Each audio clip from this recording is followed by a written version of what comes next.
Салам достор, биз сиздер менен буга чейинки видеодон Мусанын Тоорат китеби, башталыш китеби 1-баптан Кудайдын никеге болгон планын, Кудай никени жараткандыгын көрдүк. Кудай эркек менен аялды өз бейнеси боюнча өзүнө окшош кылып жараткандыгы бул эркек дагы, аял дагы Кудай алдында бирдей укукка, бирдей баалуулукка ээ экендигин көрдүк. Ал эми башталыш китеби 2-бапка ылайык аялга таандык болгон жардамчы деген сөз бул укугу же баалуулугу төмөн дегенди билдирбейт. Тескерисинче укугу же баалуулугу бирдей болгон өнөктөш дегенди билдирерин көрдүк. Бүгүн болсо биз сиздер менен экөө биригип бирдене болот деген эмнени билдирерин карайбыз. Бул жөнүндө башталыш китеби 2-бап 21-ден 24-кө чейинки аяттарда мындай деп жазылган.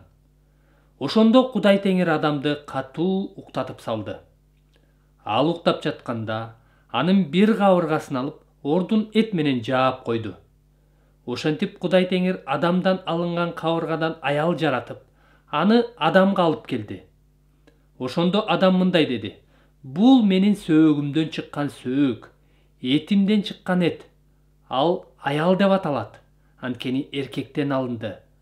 Ошондуктан адам ата-энесин таштап, аялы менен биригет. Ошентип экөө бирдене болот." Башталыш 2-бап 7-аяттан биз адам топурактан жаратылгандыгын көргөнбүз. Ал эми бул үзүндүгө ылайык аял эркектин кабыргасынан жаратылгандыгын көрдүк. Демек, бул айырмачылык. Эркек топурактан жаратылган, ал эми аял эркектин кабыргасынан жаратылган. Бул айырмачылык. Алардын окшоштугу экөө тең Кудайдын бейнеси боюнча Кудайга окшош болуп жаратылгандыгы. Бул алардын окшоштугу.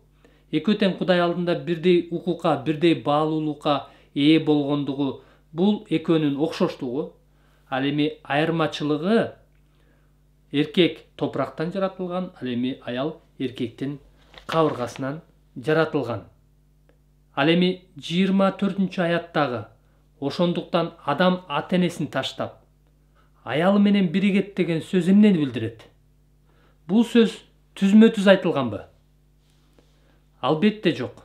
Бирок тилекке каршы көптөгөн адамдар, көптөгөн үй бүлөлөр бул сөздү түзмө-түз кабыл алышып, ата-энесин таштап же ата-энесине кам көрбөй койгондор да бар. Бирок бул андайды билдирбейт.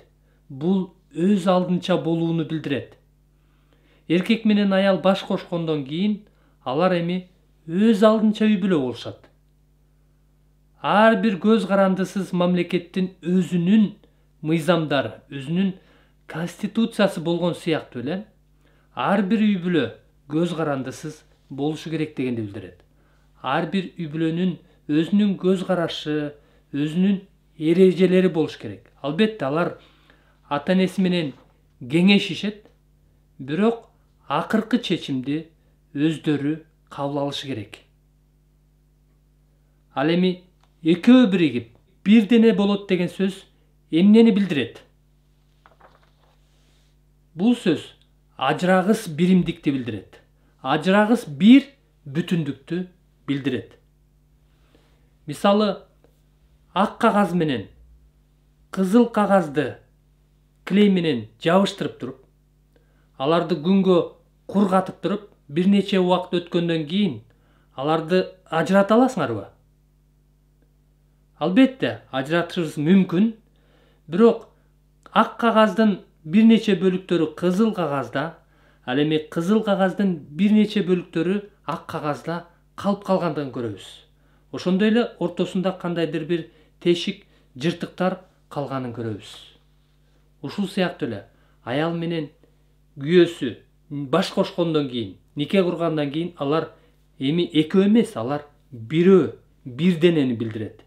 Эгерде алар кандайдыр бир себеп менен ажырашып кетишсе, анда алар ак кагаз менен кызыл кагазды ажыраткан сыяктуу эле алар руханий жактан дагы, жандык, эмоционалдык жактан дагы жана денелик жактан дагы кандайдыр бир жаракат алганын сезишет. Ошондуктан ажырашуу бул Кудайдын эрки эмес. Ажырашуу темасы жөнүндө дагы биз кийинчерээк карайбыз, бирок бир дене болот деген сөз мына ушуну билдирет. Демек, экөө биригип бир дене болот деген сөз ажырагыс бириндикти, ажырагыс бир бүтүндүктү билдирет. Ошентип, урматтуу достор, биз баштапкы 3 видеодон Кудайдын никеге болгон планын көрдүк. Никени Кудай жараткандыгын, никенин автору Кудай өзү экендигин жана Кудай никени эркек менен аялды өз бейнеси боюнча өзүнө окшош кылып жараткандыгы бул экөө тең Кудай алдында бирдей баалуулукка, бирдей укукка ээ экендигин көрдүк. Ошондой эле эркек менен аялды ал Кудай өзү менен жана алар бири-бири менен тыгыз, өзгөчө мамиледе болушу үчүн жараткандыгын көрдүк. Кийинки видеодон биз эркектин никедеги ролу, никедеги жоопкерчилиги жөнүндө карайбыз. Ал эми сиз нике жөнүндө кандайдыр бир суроолоруңуздар болсо, төмөн жака комментарийге калтырсаңыздар болот. Ошондой эле бул видео жакса, лайк басып, башкалар менен бөлүшүп, жана бул каналга жазылганды дагы унутпаңыз. Кийинки видеодон көрүшкөнчө.